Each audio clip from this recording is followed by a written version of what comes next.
وَلَقَدْ خَلَقْنَا الْإِنسَانَ فِي كَبَدٍ. Human beings were made in toil and labor and difficulty. Whether you believe in Allah or not, you will still have challenges in life, yes or no? Whether you believe in Allah or not, it's still going to be tough to make a living. It's still going to be tough to battle a sickness, you know?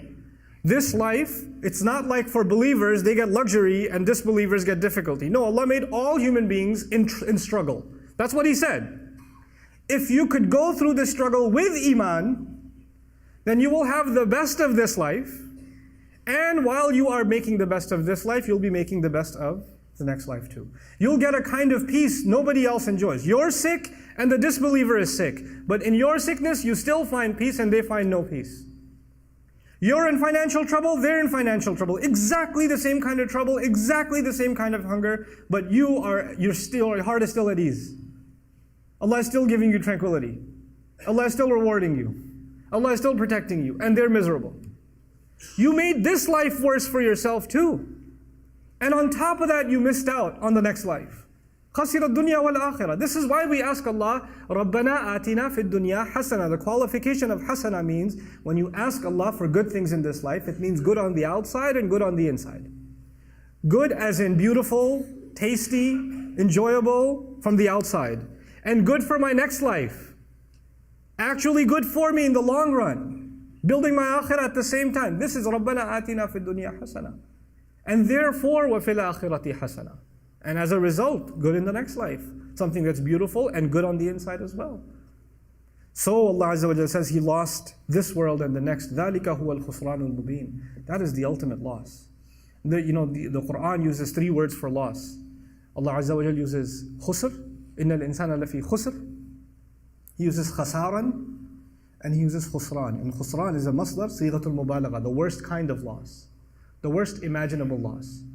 Of all the kinds of loss Allah talks about, the worst of all losses is this one. Somebody who was actually a believer and lost their faith when times got tough. And as a result, they lost this life and the next life, and they had it all. Allah had everything laid out for them. Everything was laid out for them. Allah Azza wa Jalla will describe الَّذِينَ يَرِثُونَ الْفِرْدَوْسِ. About believers, He says they will inherit paradise. Strange word. Allah didn't say, in many places He says they will enter paradise. But in Surah Al-Mu'minun, He says they will inherit paradise. Now you know that inheritance is actually something that, is handed down to you because your family owned it already. And that's actually how the Prophet ﷺ described it. There's 2 explanations of it. Jannah was actually given to our father, Adam alayhi salam. And so already we're qualified for it. So we're going to get it in mirath. We're going to inherit it.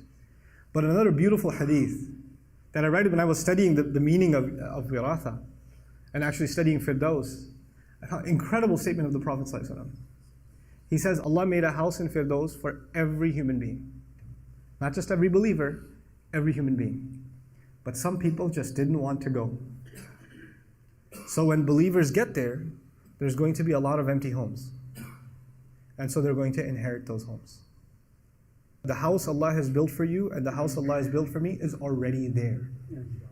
The expectation from Allah for you to enter the highest place in Jannah is already there. Don't mess it up. Don't fall off the edge. Don't lose your faith in Allah. Just think of these tough times as just Allah wanting to see what price you're willing to pay for that house.